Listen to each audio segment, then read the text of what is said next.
o'clock, everyone. Thank you so much for joining. We appreciate your dedication and your commitment, and I have a wonderful guest today. I'm joined first, I'd like to let you know, by Barry Lynn Wood and Laura Fisher, and I am VJ Joshi. We are three puppy coordinators joining all of you today. The fourth puppy coordinator is not here with us today, Melissa Raymond, so we're going to miss her. And as you join in, I've noticed you've done a wonderful job in muting those microphones and turning off your camera. This is being recorded, so if you have a chance and would like to see it again, you're more than welcome to on our private YouTube channel. And today I'm joined by, as I said, I keep saying a wonderful guest because she really is. Her name is Rochelle Niffen, and she is such a hard worker, extremely committed and dedicated. But you know what? What's equally great about this young lady is her smile. When you see her, regardless of whether you know her or not, she has that ready for you and she greets you with it. So without further ado, I'm going to hand it over to Rochelle and she's going to tell you a little bit about herself. Take care, Rochelle. Okay, I'm going to pull up real quick. I have things covering things. Again, my name is Rochelle Niffen. I have worked here at Leader Dog for 15 years last month and enjoyed almost every second of it. I still wake up ready and willing and prepared for work every day, even after all of these years. I just really enjoy all the people. I'm amazed by all the volunteers, especially puppy raisers. There is so much that you do that is just absolutely amazing to me. So what I am talking about today is the history of Leader Dog. Before I get into this, I do want to say I am just touching on things. Almost everything I'm going to talk about could be a presentation in and of itself. I have stayed away from some or most of the information that is on the history boards that we, excuse me, have on campus in the conference room in the K9 Center, though I have pulled a few things in. My thought was you can go there and read and find out about us there. Also, I have PDFs of all of those boards that we could potentially send out to people afterwards if they would be interested in seeing that. I am going to launch into this right now. I know that someone from Puppy Development is kind of looking at questions as they have come in. But for me, it would be easier if we could hold questions to the end. And I would really, really appreciate that. So here we're going with Tales of Empowerment and the History of Leader Dogs for the Blind. It all started with $400 and a hat full of ideas. That's a quote from Donald Schur, who was one of the founders of Leader Dog. The other thing that you would hear the founders say was, when we had dogs, we didn't have clients or money. When we had money, we didn't have clients or dogs. And that's how it went for a while. So these three gentlemen, who were from a local Lions club, the Uptown Lions Club of Detroit, and that is these three gentlemen over here, who are Charles Nutting, Donald Schur, and S.A. Dodge, really started Leader Dog on a shoestring. They started Leader Dog because a friend of theirs, this gentleman over here, is Dr. Glenn Wheeler. And they all just called him Doc Wheeler. He had lost his vision and he wanted to get a guide dog. At the time, there was only one organization in the United States, that being the Seeing Eye, that trained dogs to guide. Doc Wheeler was unable to get into the organization. So our three lions, doing what lions do, pulled themselves up at their bootstraps and said, hey, If they can have a guide dog school, we can have a guide dog school. So that's how they started off with just $400 and a whole bunch of ideas. The picture here on the right is our first class. Now this is prior to incorporation. So this would have been in 1938. We were incorporated in the following year. But these gentlemen are William Joyce, and his leader dog was Nietzsche. William Joyce later became the Wayne County Assistant Prosecuting Attorney. This is Earl Morey. He was from Detroit also. His leader dog's name was Baron. We have Dr. Glenn Wheeler. His leader dog was Hilda. And Paul Brown, who was a conductor and a musician. His leader dog's name was Van. Part of the reason they had Paul Brown come into the first class is he had at the time a fairly famous brother, Joe E. Brown. If any of you are familiar with the old musical Showboat, he was Captain Andy in Showboat. And so they were hoping to get some people out there to start to recognize our organization from the very beginning. Just to give you a little bit of information on Doc Wheeler, something that was kind of interesting is that he did pass away on January 7th, 1940. And he was at the graduation of 4 leader dog clients when he passed away. So he really took leader dog to heart throughout his lifetime. Our first kennel and our first residence. So the organization was incorporated in 1939. And the 3 gentlemen went out, they rented a farm for $50 a month. The barn was used for the dogs, the garage was used for the vehicles, and the residence was used for the clients. They later purchased the residence in April of 1942, so several years later, for $1, but they assumed a $3,441 mortgage. The location of the residence is right here on the corner of Rochester and Avon Road. And over the years, we have grown our space to become 14 acres here. There was a mortgage burning on October 11th in 1942. So that was just several months after the purchase of the farm. And then Leader Dog owned the whole residence outright. As you can tell, the living conditions for the dogs were definitely not what they are today. All of the dogs were donated dogs. A lot of them came from local shelters. And I'm sad to say that many of the dogs in the first few years passed away during the winter for lack of heat and lack of a good kennel for them to live in. For the clients, they lived in the residence, which some of you who have been associated with the organization for a very long time may be familiar with, because there was a lot of people at Leader Dog who really loved this residence because it was the first place where our clients stayed. So over the years, as the organization grew, they actually built around the residence.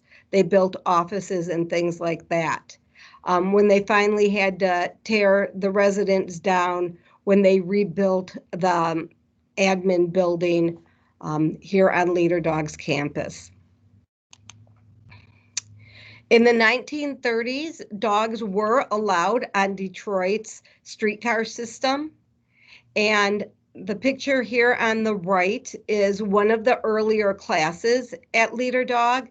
The woman in the middle was referred to as the house mother. Her name was Beulah Fowler, and she lived in the residence all the time. The guide dog mobility instructors would live in the residence also while the clients were being trained. And back then there were 1 or 2 instructors, so those gentlemen tended to be in the residence quite a bit. You could see it was very, very much a family atmosphere back then. If you look at the dogs, there were some German Shepherds, there were some Boxers. In the early years, there were some Doberman Pinschers. The Dobermans and the Boxers were not really good for guide dog, guide dog life, because they only have that single coat of fur. So they were not holding up very well during the winter months. And so that is why we moved away from using those breeds of dogs. In 1940, there were still only the two guide dog organizations, and it was really a struggle for the people who used guide dogs during those times to be able to take their dogs into places. This example is of, excuse me, a leader dog client who worked at a post office in Battle Creek, who ended up bringing his dog back to Leader Dog because he was not able to take the dog into work, and he knew that he wasn't getting the full use out of the dog, and he wanted someone who would be able to have that dog. I'm going to jump ahead a little bit just regarding the struggle for access, because it did not go away. In 1940, we had the Battle Creek issue. In 1952, in New York, one of our clients, a woman by the name of Antoinette Cordonelli, had to leave her job as a candy wrapper because of her dog. They would not let the dog anywhere into the facility. Antoinette went on to learn how to type and record dictation. She graduated the top of her class, but she was never able to successfully find a job doing that. In 1984, in Garland, Texas, one of our clients, Vella Bowman, and her leader dog, Simon, were turned away from a restaurant and were not allowed to enter. In 1990, things were looking up. Everyone was very excited because the American with Disabilities Act was passed. And with the passing of that, we really felt that access would get a lot easier for clients. And in many ways it did, but it didn't make access 100% sure for everybody. Just this past 8 years ago in 2012 in Knoxville, Tennessee, one of our clients, Ruth Queen Smith, was turned away from a restaurant, but she persisted and talked to them and convinced them that she was able to come into the restaurant, but they sat her and her dog in the corner of the restaurant. We still hear of people having access issues today in 2020, and hopefully things will just keep getting better for our clients and their leader dogs. I'm moving back to 1940, and we had an influx of clients coming from World War II. So I just wanted to tell you a little bit about one of the gentlemen. In the first 3 years of World War II, 225 men were blinded due to battle injuries. This gentleman, Randall Nelson, was just 25 years old when he was blinded by bazooka shrapnel in 1945 when he was fighting in Germany. Randall came back to the United States, did not immediately come for a leader dog because he had something else to do. But he did come in 1950 when he was a grad student at the University of Michigan, where he earned his PhD in political science. He received, right here, this boxer was his first leader dog. His name was Sonny. In total, Randall had 7 leader dogs throughout his lifetime. After graduating with his PhD in political science, Randall became a professor at Southern Illinois University and eventually became the chair of the poli-sci department there. When we were making the boards for the 1940s and we wanted to highlight Randall on the boards, I wanted to make sure that we got permission from a family member that this was okay. So I was able to track down one of Randall's two sons. The gentleman lived in Colorado and he was a lawyer. And so I called him up one day just to ask him if we would be able to do this. And he rattled off, without me asking, in order, the 7 names of his father's dogs. He said he will never forget a single one of them because they were family members for them. And they knew what a huge difference having those dogs made in Randall's life. Another cute side story is when I was looking for his family, I came upon the name and phone number of Randall's second wife. It's a cute story, not really leader dog, but I'm telling you anyway. So Randall and his second wife were actually engaged when he went into the service. After he lost his sight, he broke the engagement and he told her he wasn't going to settle her with a blind man. Consequently, Randall went on to get married and had 2 sons. And the woman he broke the engagement from went on to be married also. Many, many, many years later, Randall's wife had passed away. The other woman's husband had passed away. And Randall and her got in contact with each other and got married and were together for about 13 years before Randall passed away. I just think it's a really cool story of, that little lost love and getting it back later on in life. In the 1940s also, in 1948, we welcomed our first client from Mexico. The woman's name was Lilia Gonzalez Holguin, and her leader dog that is shown right here was Donnie. She was a professor in Mexico City, and she did speak English, which is why she was able to come to Leader Dog. Lilia used 6 dogs throughout her lifetime.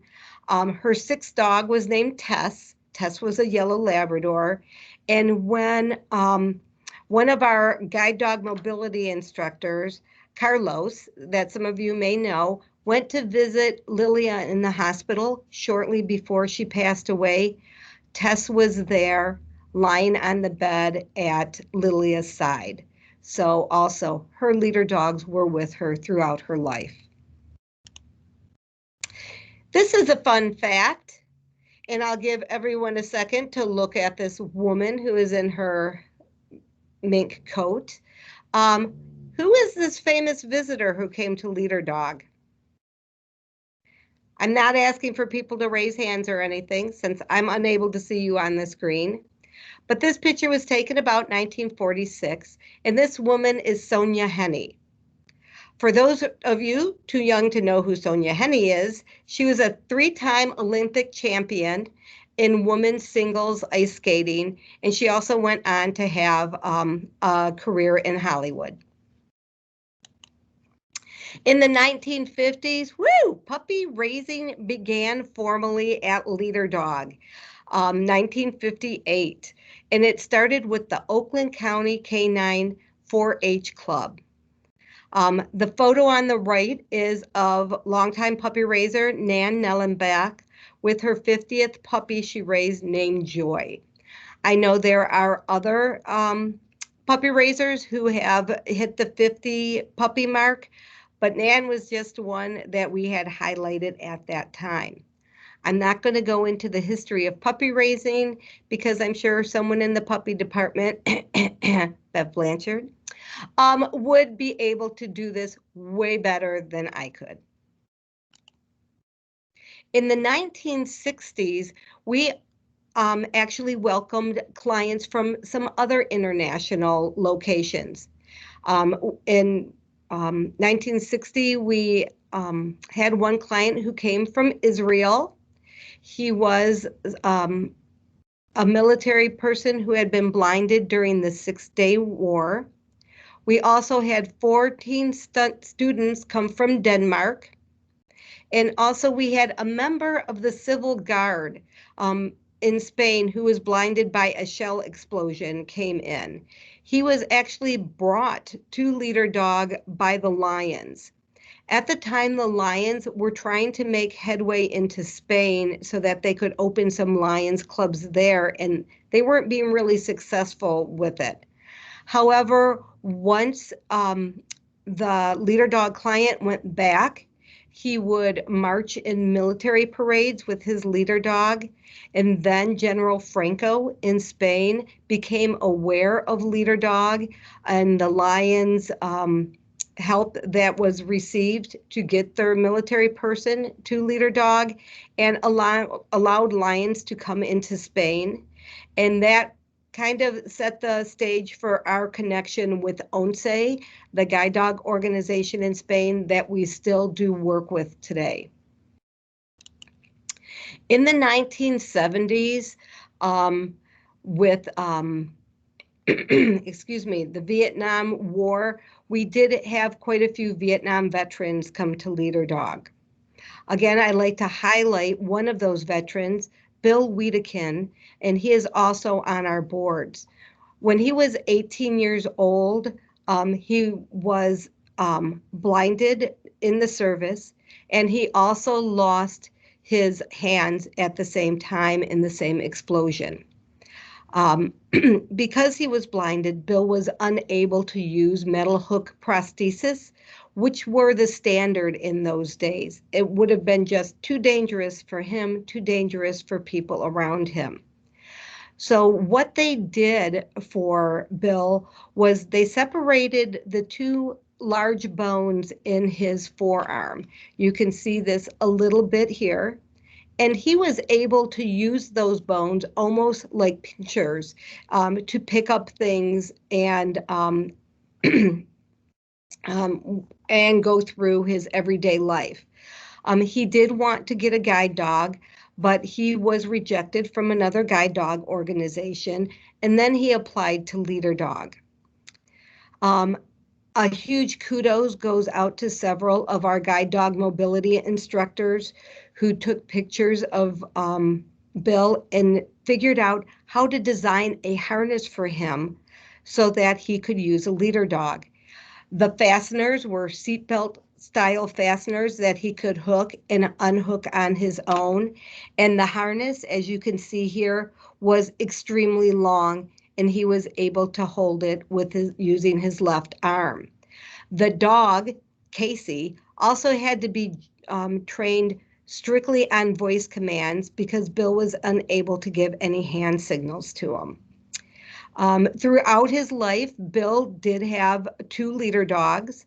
After retiring his second leader dog, he did not come back for any more because he had married and his wife traveled everywhere with him. For trade, what Bill does, Bill is still alive. You can look him up on the internet, and he is a potter, meaning he makes pottery.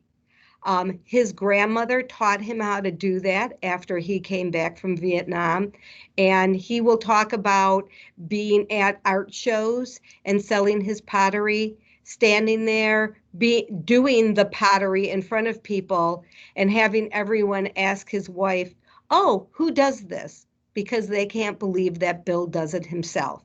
He also does a lot of public speaking in high schools, and his thing that he likes to say to kids, "You think you have a lot holding you back? You think you have a lot of hurdles? Look at me. I have gone on to live a wonderful life." Another fun fact, and I will give everybody a second, who is this famous client with his first leader dog? So again, if you're too young, this might be a little bit hard for you, but this is Jose Feliciano, who had, I believe it was 2 dogs from Leader Dog. He stopped using leader dogs because it was hard for him to travel around the world because his dogs often would have to go into quarantine when he went to new countries, and also just the number of people that were around him. But I want to share a quote that Jose has from a 2015 interview. And he said that growing up in New York City, a lot of people had dogs that would bark at you and seemed vicious. I was deathly afraid of them. And it wasn't until I went to Leader Dogs for the Blind in Rochester, Michigan, that I got over my fear of dogs. I had 2 guide dogs. The first was a smooth-haired collie named Trudy, and the other one was a Doberman named Ebony. Now, obviously, this dog in the picture doesn't look a whole lot like a collie or a whole lot like a Doberman, but I do believe it was Trudy. And when he was asked what helped you get over your fear of dogs, and he said just going to Leader Dogs for the Blind did the trick. 1980, woo, breeding program starts. So up until this time, all the dogs that were coming to Leader Dog, be they puppies or be they grown dogs, were coming in from shelters and from donations.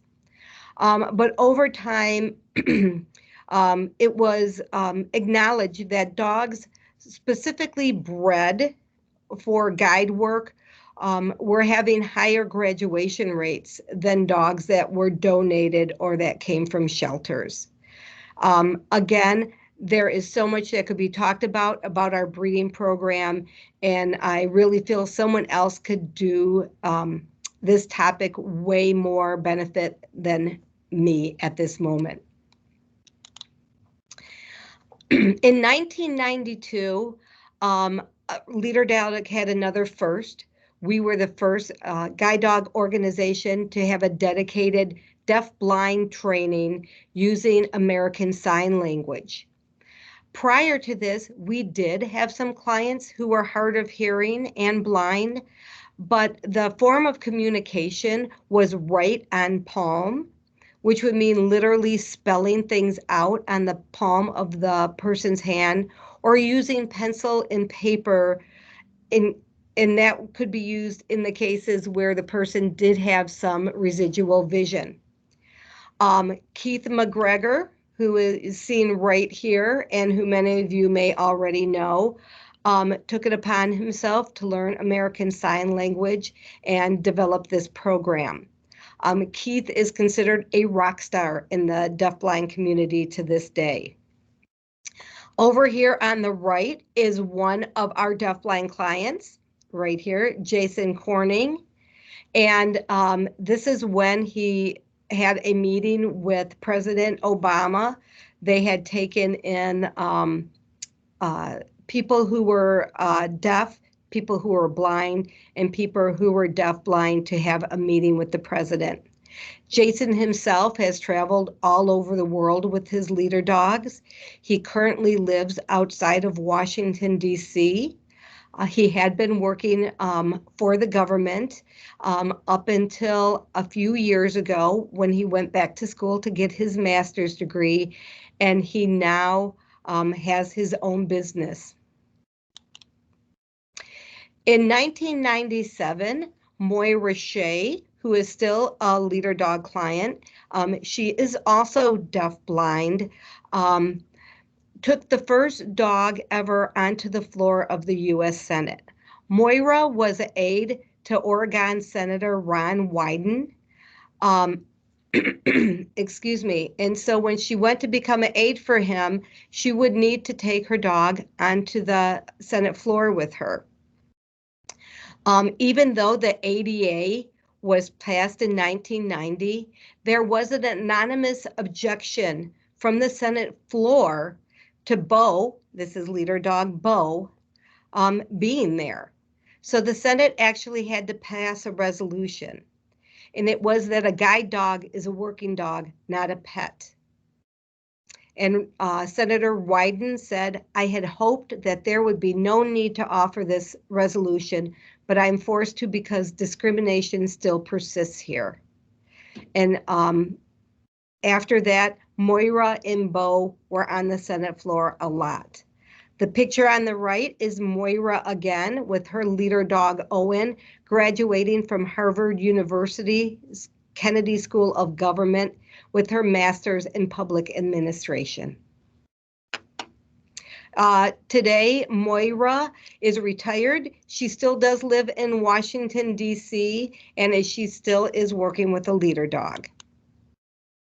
In 1999, we went through all of the steps needed to become a member of the International Guide Dog Federation. We are reevaluated every 5 years to remain a member of the Federation. The Federation sets forth training and care standards for the dogs. And this is what the reevaluation is every 5 years. They come in, they look at how we train clients, they look at how we train the dogs, how we handle the dogs. And we liked having that outside organization giving their stamp of approval to what we did here at Leader Dog. Another fun fact, this is another famous person who was a client at Leader Dog. Again, if you're really young, you may not recognize this person, but it is Stevie Wonder. Stevie Wonder did come to train with a leader dog. However, he left without one because he had too many quote unquote human handlers around him and the dog was unable to work. In 2002, our orientation and mobility training became a new offering to clients at Leader Dog. What had been happening over the years, people had been applying to receive a leader dog, but they did not have the orientation and mobility skills needed to work with the dog. But they were having trouble getting those skills in their own local area. So Rod Hainline, who many of you know, went back to school to become an orientation and mobility instructor. And he set forth developing this program at Leader Dog. About half of the clients who come for orientation and mobility training do come back to train with the Leader Dog. We were the first and are still the only guide dog organization in the United States offering this training. There is one other guide dog organization that partners with excuse me, a orientation and mobility service, but they do not do the training on their campus. In 2002, Prison Puppies became one of the new programs at Leader Dog. Many of you are familiar with this. It was started in Iowa and has since moved into other states, heavily now in Michigan. At first, in those first few years, it was found that the puppies being trained in the prison facilities had a higher graduation rate than puppies trained on the outside. However, yes, those strong outside puppy raisers came back, said, this is not happening. And so now the graduation rate is about equal between puppies that are raised on the inside prison facilities and by outside raisers. In 2003, our new residence facility opened, where for the first time, clients had their own room and their own restroom. Prior to that, they had to share the room with another client. Also, we had new cafeteria facilities and just a nice, great place for our clients to stay when they came for training. In 2005, we introduced GPS training at Leader Dog, excuse me, to help our clients get around easier, whether they use a cane or whether they use a dog. Over the years, we have used different GPS devices, and we have worked with both Humanware on developing the Trekker Breeze, and we worked with a company called Capsys on developing the Captain. Through the work that we did with them, these GPS devices have become simpler and simpler to use over time. Right now, all of our guide dog clients who would like one from the US and Canada do receive a GPS, and all of the teenagers that come to our summer experience camp get a GPS. The current device we use is the Victor Reader Trek from Humanware, and this also incorporates a talking book player into the device, and it has more maps that it can hold, and it also is ready for indoor use when GPS becomes more of an indoor use device. In 2007, we held our first summer experience camp. This camp teaches teenagers who are 16 and 17 leadership skills, and also allows them to do a lot of the fun things that you do at camp. As you can see on here, bike riding, kayaking, rock wall climbing. This one client right here, Jordan Castor, who came to Summer Experience Camp, later came on to be a counselor for Summer Experience Camp. Today, she works for Apple. She is an engineer for Apple, working in their assistive technologies department.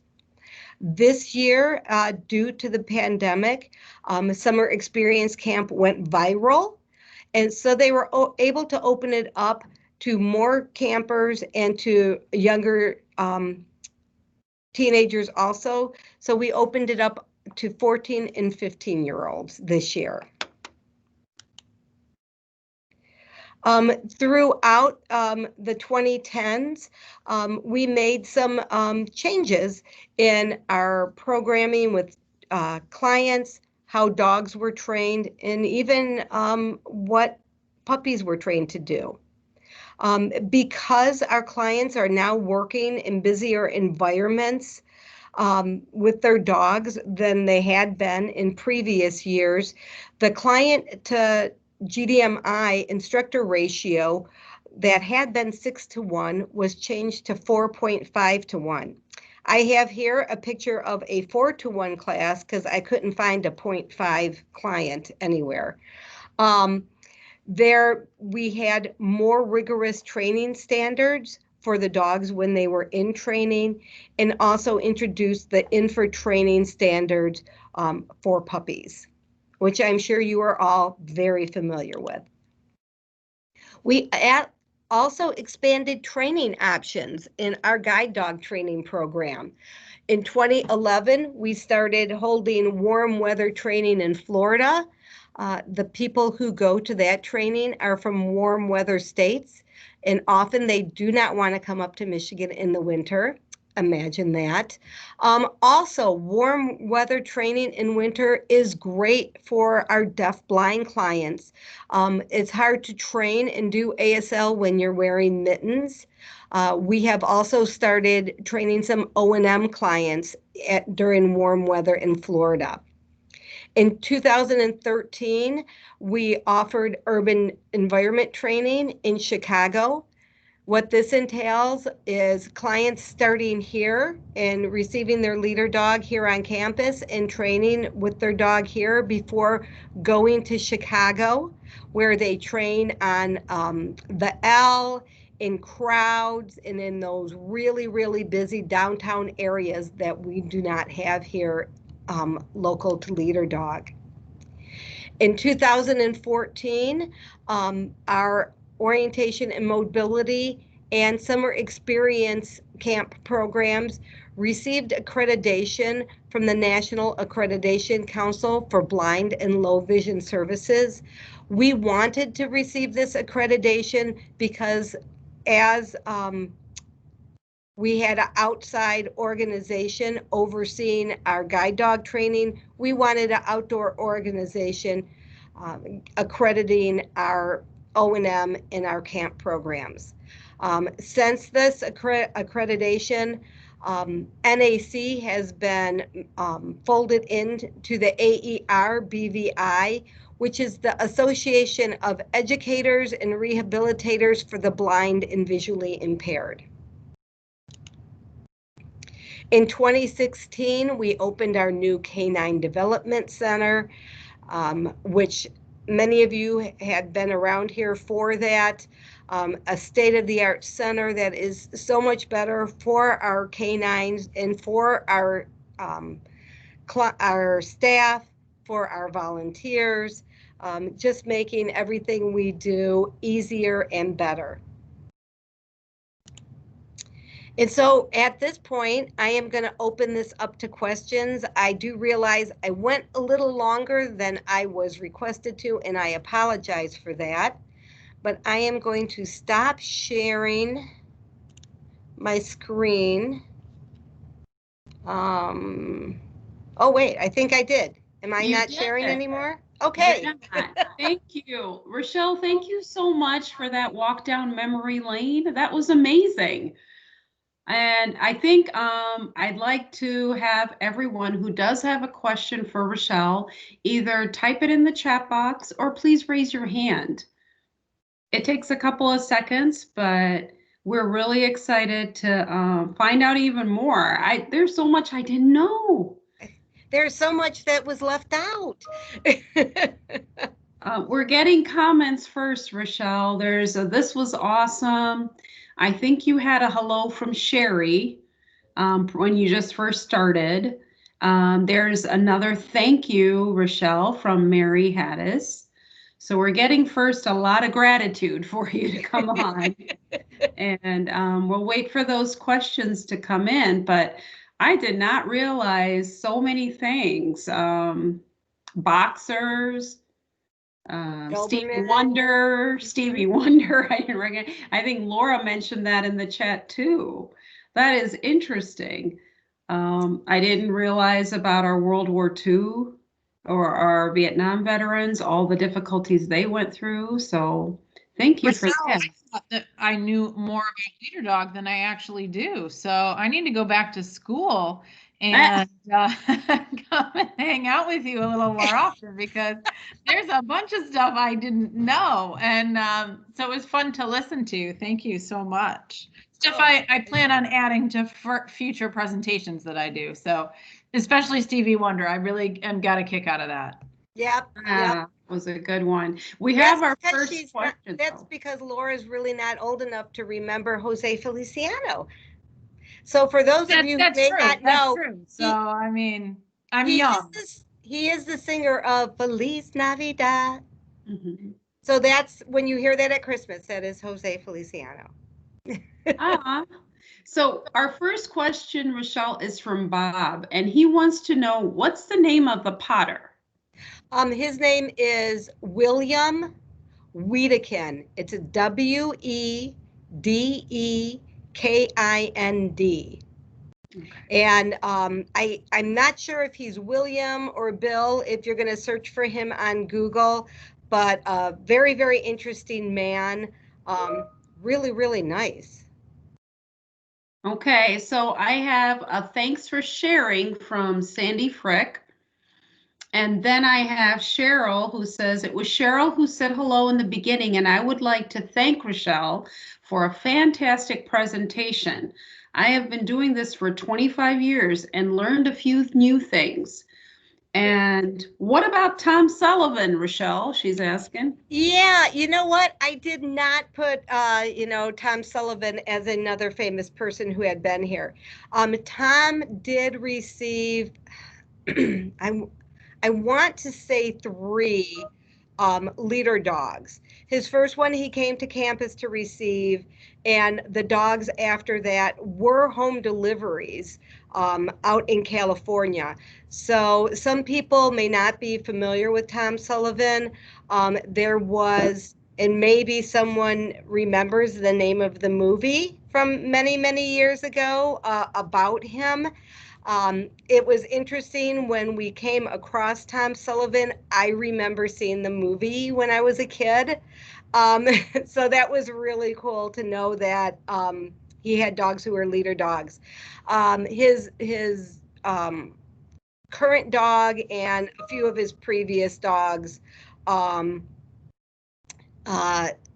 did come from a different organization. So Rochelle, Bev Blanchard says, movie was If You Could See What I Hear. Okay. Yeah. And then we have Suzanne. Well, Ramos. that One says, second, "Thank you that so was, much." I think he was a part of that movie, but I think there was a movie that came out in the 70s, unless I'm thinking of, two movies that were really similar in title. But there was a movie about him in the 70s, just telling about his life. He did a few really crazy things.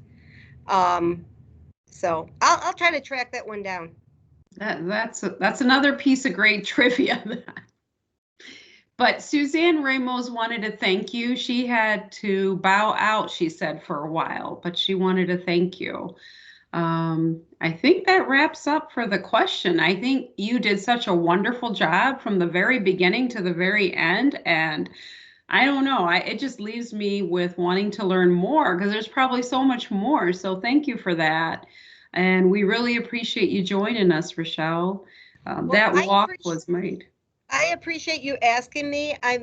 A lot of people put a lot of time into doing the history boards, and as everyone knows, when you put that much time into something, you love when people read it or are interested in it. So thank you very much. And I can't say it a million times, and it still won't be enough. Thank you, puppy raisers, for raising the puppies.